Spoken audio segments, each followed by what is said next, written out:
অর্থাৎ 13ই এপ্রিল পর্যন্ত মীন রাশিতে অবস্থানকালে কিছু কিছু রাশির ক্ষেত্রে কিন্তু কিছু সমস্যাও সৃষ্টি করতে পারে, সেটা নিয়ে আমি আসবো আলোচনায়।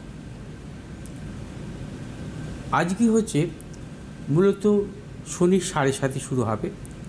শনির 7.5 আজ থাকবে, আজকে শুরু হবে 9টা 44 পর্যন্ত রাত্রি, এবং মেষ রাশির জাতক জাতিকাদের ক্ষেত্রে শনির 7.5 শুরু হবে।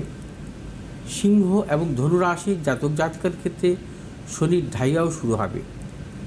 অর্থাৎ মেষ, সিংহ এবং ধনু রাশির জাতক জাতিকাদের মূলত কিছু কিছু বিষয়ক সতর্কতা অবলম্বন করতে হবে, এবং মেষ, সিংহ এবং ধনু রাশির জাতক জাতিকাদের শনির 7.5 এবং শনির ঢাইয়া আপনাদের উপর কতটুকু প্রভাব ফেলতে পারে সেটা কিন্তু নির্ভর করবে আপনার রাশিচক্রের উপর। কারণ আপনার জন্মছক অনুযায়ী এখন বর্তমানে আপনার কোন নক্ষত্রের অবস্থান করছে নবতারা চক্রে শনির গোচর, শনি যে নক্ষত্রে অবস্থান থাকে, ধরুন শনি এখন মীন রাশিতে প্রবেশ করলো এবং থাকবে, মীন রাশিতে প্রবেশ থাকবে 29শে মার্চ থেকে 28শে এপ্রিল পর্যন্ত পূর্ব ভাদ্রপদ নক্ষত্রে।